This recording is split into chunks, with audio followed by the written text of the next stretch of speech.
Bon, mon petit Antoine, excuse-moi, je me suis énervé, là, j'étais un petit peu énervé, on est tous un petit peu sous tension, là, on est un peu tous... Non mais c'est un vrai bordel, cette société, hein. On peut plus faire du yoga, on peut plus faire du tai chi. Moi, je voulais faire du tai chi sur les Champs-Élysées. Tous les week-ends, il y a du gaz lacrymogène, la pollution, les embouteillages, des trottinettes dans tous les sens. Hein. Je prends ma BMW, j'ai écrasé au moins 5 trottinettes et je me retrouve avec plein de procès au cul. La vie devient très compliquée à Paris. Hein. Alors moi, je vais partir vivre en Espagne, je vais partir vivre au Portugal, je vais faire comme tous ces petits retraités qui partent au Portugal. Non mais ils sont bien dans leur maison au Portugal. Hein. Ils mangent des bonnes oranges, ils se prennent un petit verre de Portos avec du melon, et puis là, regarde la France. C'est la faillite de partout. Là, il y a une entreprise. Hop là, 400 ouvrières. Là, sur le carreau, par terre. Elles vont pas retrouver du boulot. C'est fini. Intelligence artificielle à la place, robot à la place. Alors on fait quoi? Hein? Comment on va faire pour se payer du café? Comment on va faire pour se payer du papier cul? Hein? Tu me le dis, moi, Antoine? Hein? Alors, toi, t'as peut-être fait Polytechnique, Antoine. T'es peut-être un génie. Tu viens des grandes écoles, mais t'as pas connu la vie dure dans les quartiers. Moi, le grand Jean, hein, je viens des quartiers défavorisés. J'étais à Saint-Denis, dans le 93, près du Square GTR.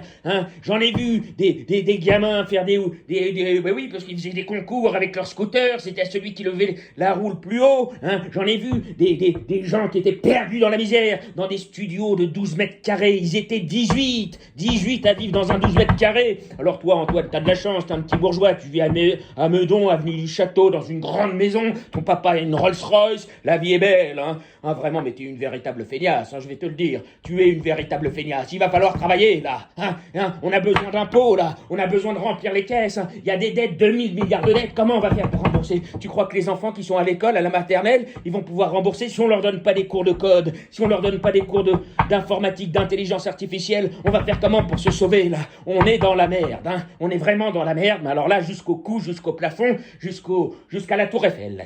On est dans la bouse, dans une grosse bouse. Et comment on fait pour se sortir d'une grosse bouse? Eh ben, faut devenir un Superman. Et Emmanuel Macron, c'est un Superman. Il est intelligent, il comprend. Alors on va l'aider à devenir un banquier solidaire, et on va offrir des revenus universels à tout le monde, et on va sauver la Bretagne, on va sauver la Normandie, on va sauver les Gilets jaunes.